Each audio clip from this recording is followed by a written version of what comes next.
Good afternoon, everyone. My name is Dr. Lisa Byers. I'm the Chief of Staff for the Georgetown-Howard Center for Medical Humanities and Health Justice. We welcome you to our information session to tell you a little bit about who we are as a center and the fellowship opportunities that we have available. I'll turn it over now to Dr. Krishnan, Sorry, is anyone else able to hear me? Yes, we hear you fine. Okay, great. I'll turn it over now to Dr. Krishnan, who will walk through the agenda, and she's one of our co-executive directors. Dr. Krishnan? Thank you, Dr. Byers. I'm going to thank everyone up front for your patience. I think the weather is affecting my internet connection. So if I suddenly fall off, that's what's going on. And I'm sure someone else will pick up for me and I'll try to log back on. So thanks everyone again for your patience. But yes, my name is Lakshmi Krishnan. I am Georgetown faculty in medicine and English, where I'm a practicing physician. I'm an internal medicine physician and a cultural historian of medicine, and I direct the Medical Humanities Initiative at Georgetown. And I'm so excited to be here and to be part of this incredible team. And thanks everyone for joining us today. So briefly, our agenda will be talking about how we formed and sculpted our identity as a joint collaborative center. And then we'll talk about our unique journey and how you can involved and make an impact in this area of medical humanities and health justice. Go to our next slide. I think one of the big questions that comes up is what is or what are the medical humanities? And so just a brief overview on the history of the field and then the new directions that the field is taking. So medical humanities is an umbrella term for an interdisciplinary field that uses methods and analysis from the humanities, including and not limited to the arts, philosophy, history, literary studies, religion, social science, anthropology, sociology, etc., and cultural studies, to explore more deeply the spaces of health and medicine and to better understand the human condition. The field really started on health sciences campuses in the 1960s in the wake of a wave of social activism and political debate.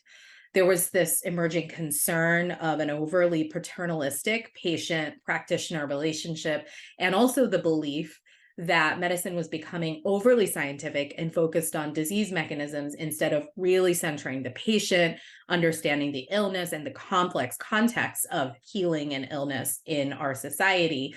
And of course, that was in the 1960s and still is very familiar today.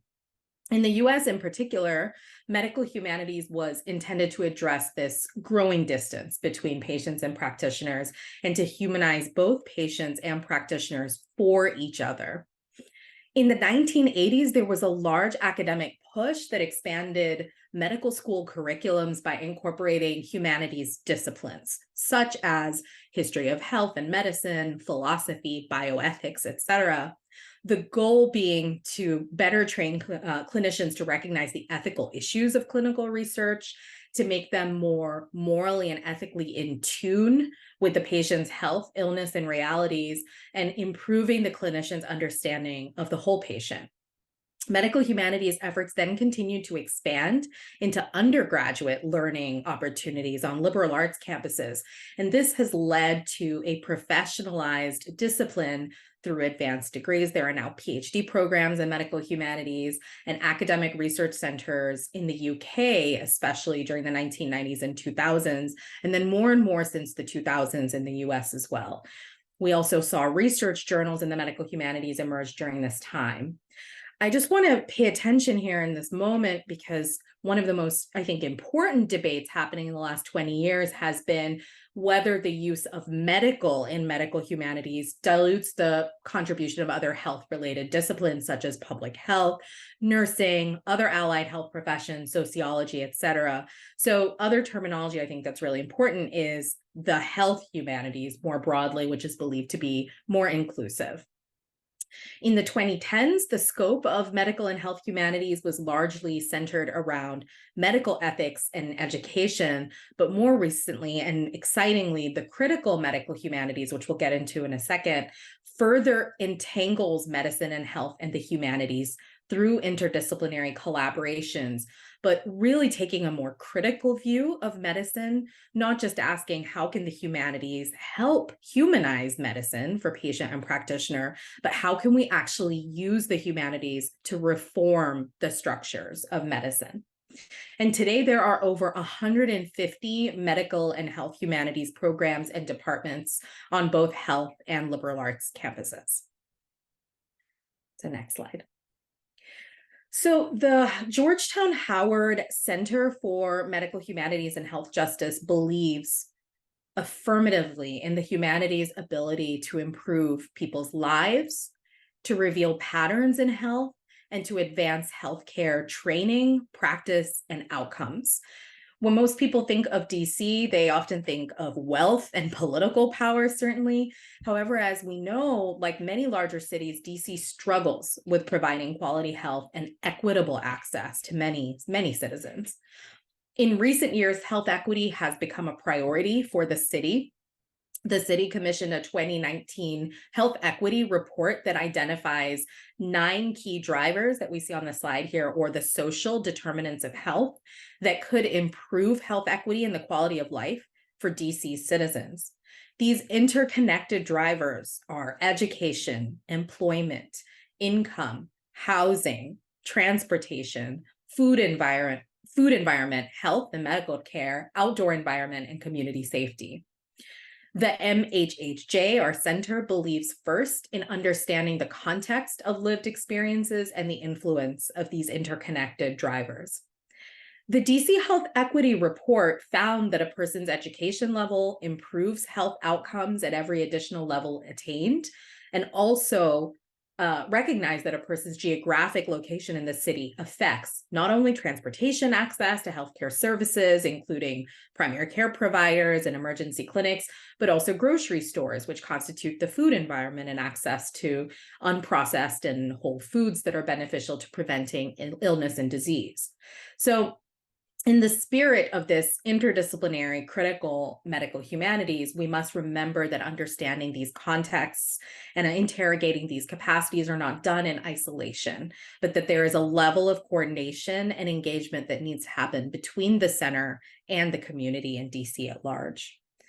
So as fellowship candidates, one thing we really want to emphasize is the understanding that clinical care is not as much driven just by our overall health as it is a network of structures, social, structural, and institutional laws and practices and contexts. We really want to also emphasize our unapologetic commitment to the community of DC and our understanding that folks in the DC area are resilient and have an incredible amount of assets and genius. So we want to help amplify the existing assets and genius as opposed to being driven by a deficit-based approach to healthcare and health equity and health humanities. So next we'll talk about the critical medical humanities briefly. When we think of the critical medical humanities, what does this mean? How do we interrogate the capacities to understand illness and to improve health? One of the things that the critical medical humanities is doing is actually stretching the medical humanities, which has historically been an Anglophone and English-speaking centered and Western orientation for the benefit of citizens within our nation's capital. And proving that medical humanities goes beyond empathy and beyond wellness, and instead that we prioritize humanities scholarship and social justice. So as an example, going beyond the patient-practitioner relationship, that's incredibly important, but there's an opportunity here for more collaboration, for more appreciation of the various narratives and various stakeholders coming together in a clinical encounter. There's opportunities for thinking about health practitioners and community members throughout the DC it really presents us with an opportunity to enmesh the study of the human body and pathologies within a social, political, historical, and environmental context in which that body exists. So, how do we think about humanities disciplines such as writing narratives, literary criticism, historical and archival research, filmmaking, documentaries, visual and performing arts, entangling that work with what's considered more traditionally STEM or biomedical? So data science, analytical methodologies, quantitative work. How do we bring those together in a way that does justice to all of those approaches? And we really believe that that will create more nuanced and more holistic perspectives. And I just want to highlight here, there is an incredible team that we have put together and that we are so delighted to be working with. Everyone on this call is just multi-talented. And so the faculty and staff and partners involved with the MHJ lean into these nuances, not only through our research and our day jobs, so to speak, but also our values, our hobbies, our lived experiences as community members as well. And this all connects to how we're thinking about a core infrastructure and programs and policies. And so thanks, and I'll turn it over to Dr. Byers.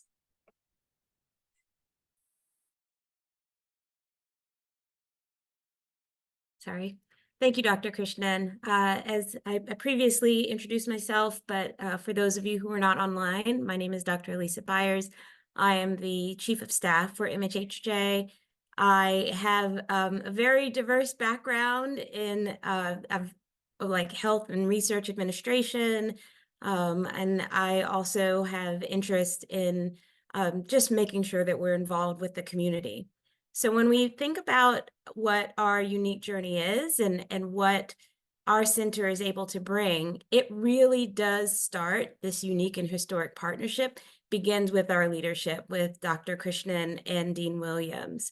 Dr. Krishnan, of course, is from Georgetown University, and Dean Williams is from Howard.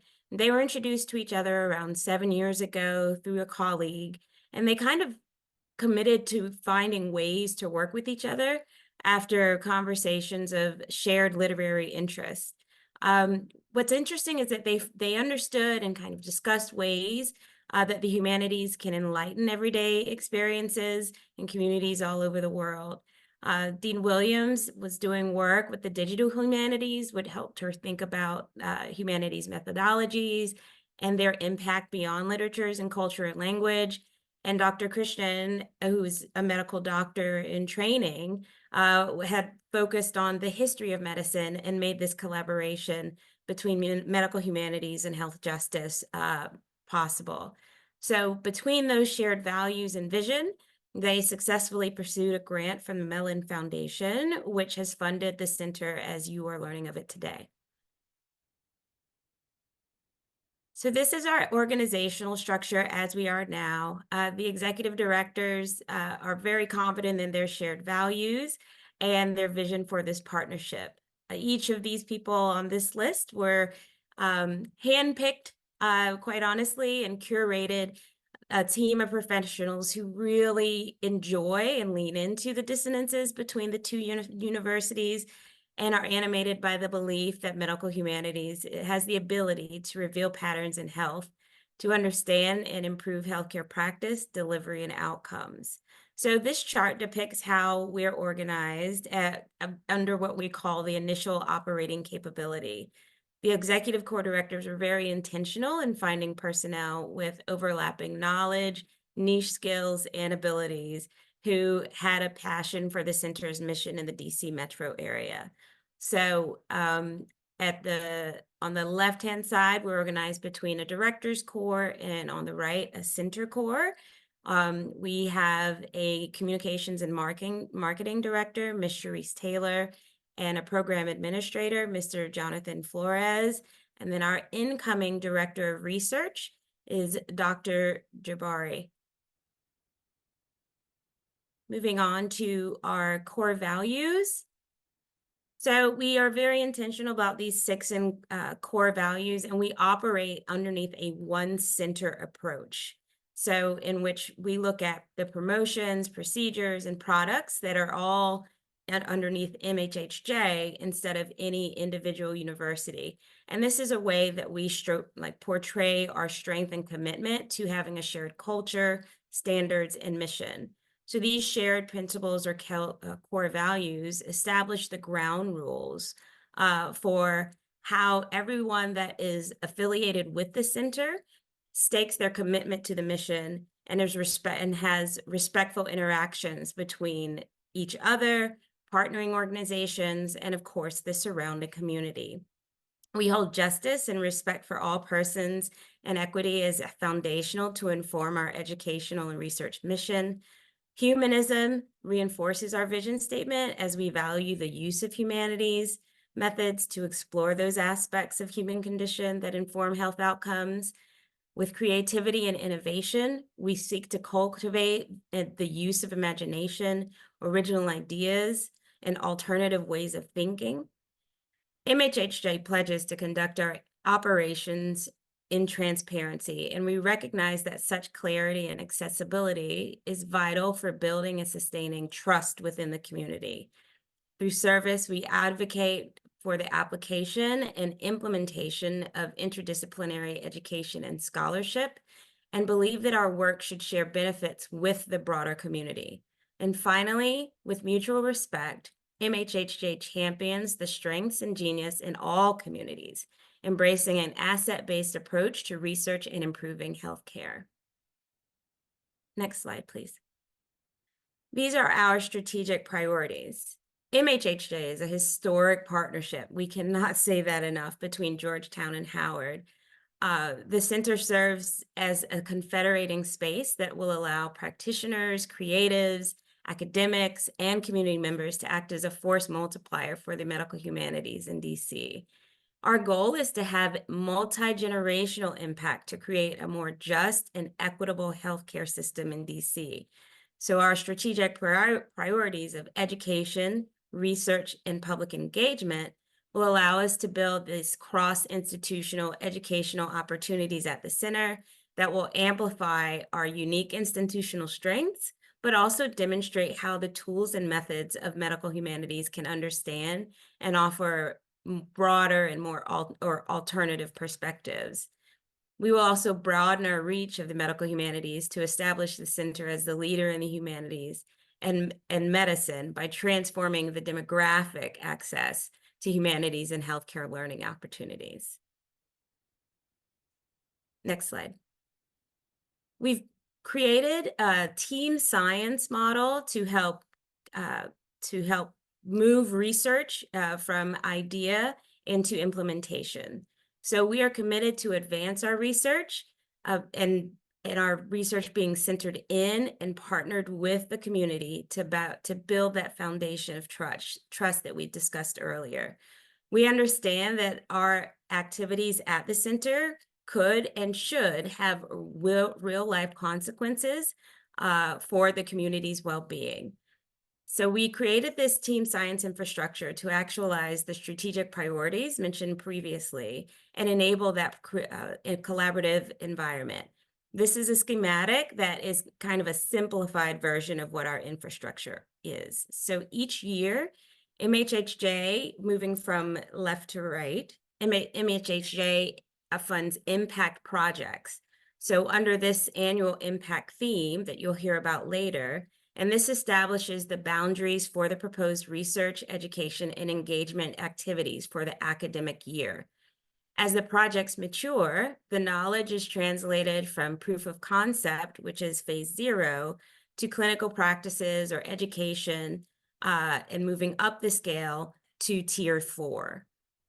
And then projects that have the relevant topic areas are going to be organized underneath an impact area. So matrix researchers, community members, and organizations will converge to create that supportive interdisciplinary environment and collaborate to explore design, execute research, and then also have education and engagement opportunities. And that's how we actually create the Impact Lab. Next slide, please. So now I will turn it over to Dean Dana Williams. Thank you so much, and thank you all for joining us. A big part of the reason that we walked you through so much of the center's foundational principles and visions and the models that we use is because part of what we want to do is to really attract people who have the same values or similar values at the very least, that we're hoping to move through the communities that we're in partnership with, the fellows that we are in partnership with, the faculty, the students, so that we can actually affect the kind of change that we are discussing here. Our annual theme this year is broad enough to accommodate a variety of events, a number of different fellows and methodologies, and precise enough at the same time that someone browsing the website can readily understand our work.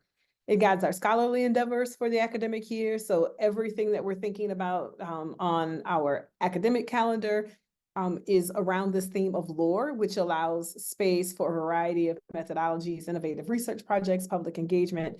And we also are excited that it will attract a diverse pool of fellowship candidates, and we're excited that you're among those. Our annual theme for 2024-25 is lore. And we were deliberate to say lore as different from folklore and to use the space on the website to begin to explain it. For our first annual theme, we asked these questions. What are the health narratives that exist outside of formal institutions? Folklore might exist, for instance, inside of a formal institution, but to think about lore, like how we tell stories outside of formal institutions, is what we're getting at here. What traditions, practices, and beliefs are transmitted through oral traditions, material culture, assemblages and gatherings, embodiment, expressive and creative forms. How do people cope with illness and how do they seek healing? What lore circulates in spaces of health and built environments, contemporary and historical, and among staff and practitioners? So as you can see, we've tried to interpret the theme very broadly. So we're inviting applications for fellowships that propose projects that make the intersections or that are at those critical intersections between lore and health justice and that make those intersections explicit. So what you see here is a number of different fellowship opportunities around the theme of lore for this academic year. We have our Community Fellows Program, our Faculty Fellows Program, our Graduate Fellows Program, and our Postdoc Program.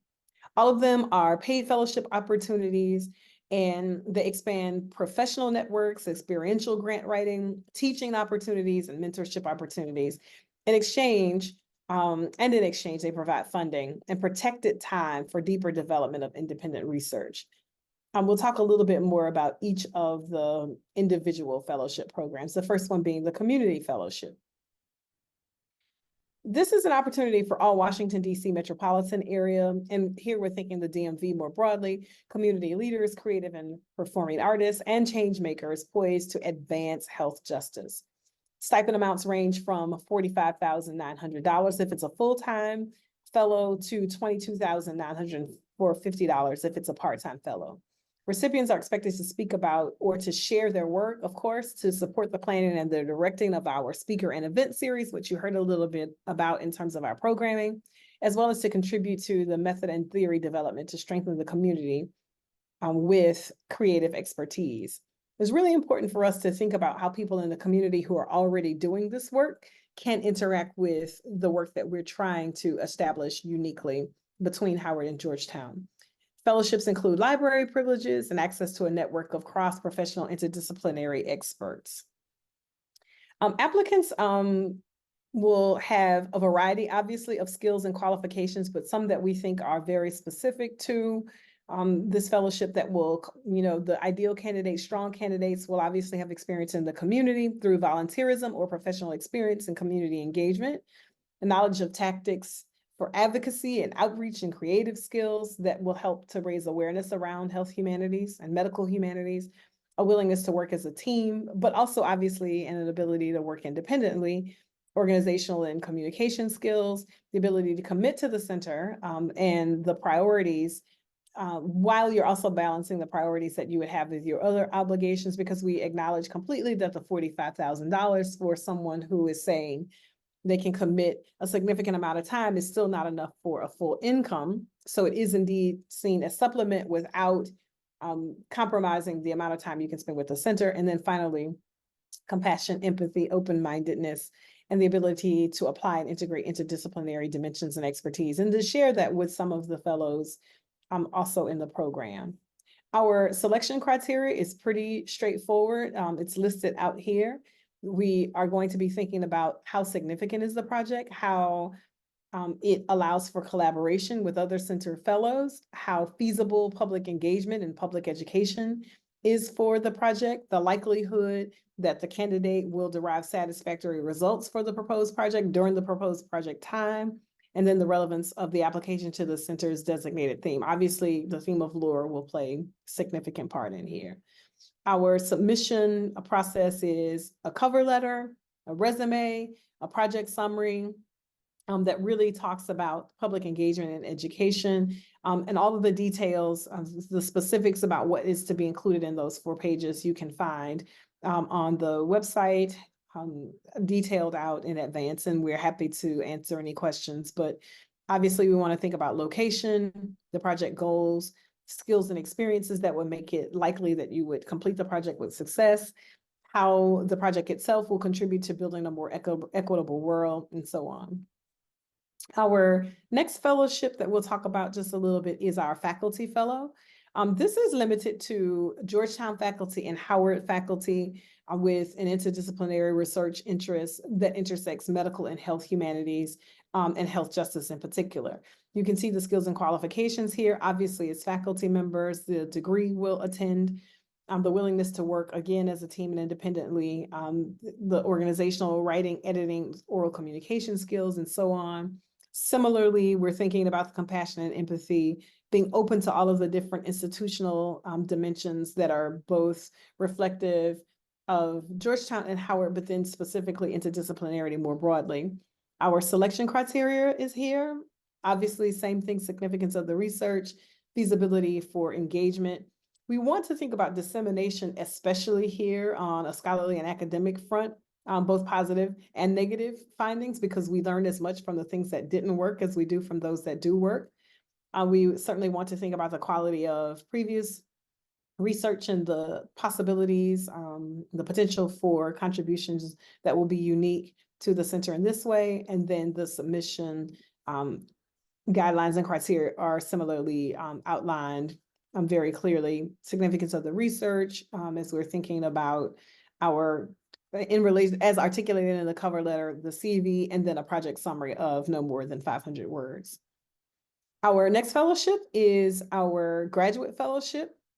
These, again, Georgetown and Howard graduate students who have interest in interdisciplinary work where we see intersections of the humanities, the social sciences, especially those social sciences that are humanities adjacent, arts, health sciences, and then public life, especially. The deadline here is rolling, so we might have fellows at different points in the fall semester or in the spring semester.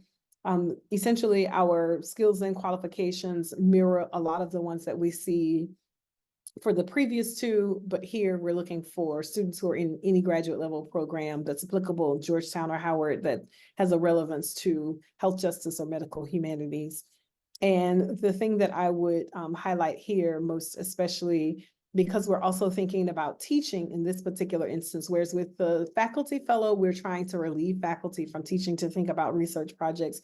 Here, we're asking for a sample syllabus for a course that would be taught, obviously a writing sample, because we're thinking about having the graduate fellow participate in the curricular offerings for the program. And as you heard, there is the minor at Georgetown, and in future years, a proposed major through interdisciplinary studies at Howard. So really thinking about how the theme can intersect with both teaching and with research. And then our information obviously is there for criteria for selection and so on is there, but our postdoctoral fellow is our final fellow. This gives us an opportunity really to think about the ways that folks who are beyond the graduate fellowship, but not quite to the point of a tenure track position to really think about intersections between health humanities and adjacent disciplines. And it also allows us to move outside of Georgetown-Howard. You can see here the skills and qualifications, most especially, again, thinking about exemplary research writing, editing, oral communication skills, and really thinking about public engagement, how the projects will impact the community uniquely. Think of public life and so on. Obviously, in each instance, there are specific criteria and details that are unique to that particular position. So we encourage you to use the QR code at the top right of the screen to be able to access the Interfolio application, but also more information is available on the website. So if you have to move your screen just a little bit, please feel free to do so, or again, to get more information from the website. Selection criteria is there. What we are looking for uniquely, here's a proposal of no more than 2,000 words, outlining the research and the plans for public engagement, education opportunities, and the dissemination, in addition to obviously the project summary that we have called for in other instances. There are another set of opportunities beyond the fellowships that we are seeking faculty, staff, and students to provide service to the center. And we've just been so fortunate to have a significant amount of outreach available to us, but then also people who are reaching out to us directly to say, how can we get involved? How can we promote and advance MHHJ? It's a mouthful to say, the Medical Humanities and Health Justice Center at Howard and Georgetown, or Georgetown and Howard. Certainly you can start your medical humanities and health justice journey with us by becoming an ambassador, by collaborating on projects, by offering to be a mentor or scholarly mentorship, to offer to serve as a sounding board for our fellows and our steering committees and for our students. And then other opportunities for support include community outreach, public engagement, curricular development, event promotion, project management, marketing and communication opportunities. And then also, obviously, when we are in a position to begin to extend our grantsmanship and our fundraising and our development arm, then we are absolutely excited and willing to accept any financial resources that might be available to you, or that you can point us in the direction for. Obviously, you're on the webinar, so you have a sense of some of the work that we're going to do, that we have already begun to do. So we are excited that you're interested in doing some of that work with us. Before we go and move to our question and answer session, please make sure that you use the current QR code to sign up for our opportunities. And that is being projected now. If by chance you're on your phone and you can't keep it, certainly you'll have opportunities to view this at a later point and to take a look at it. And more information is always on our website. This actually concludes our part of the presentation of the fellowship information session. We are always grateful for the ways that you engage and will continue to engage. And we look forward to seeing how your ideas and how you believe medical humanities and health justice can reveal patterns that will help us move towards a more just healthcare system in Washington, D.C. So I'll end there and the floor will be open for questions.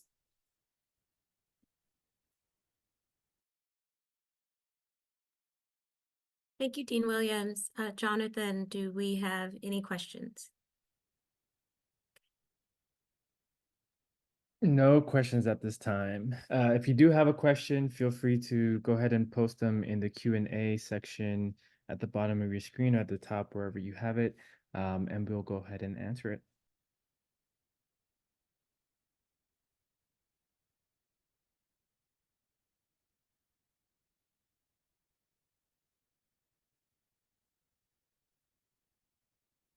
We made every effort, of course, to be extremely thorough.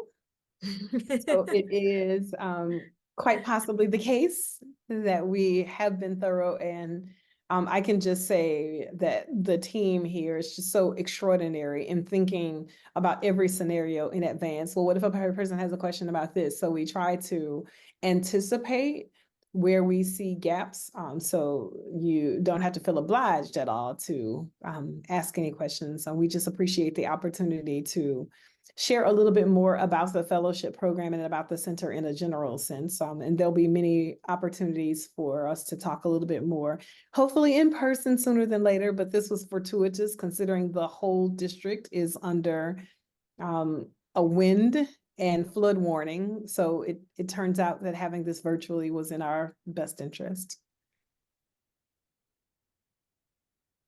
Yes, thank you. Well, if anyone would like to ask questions about the process, we can be contacted at info@mhhj.org. We look forward to learning more about you and seeing your applications in a month.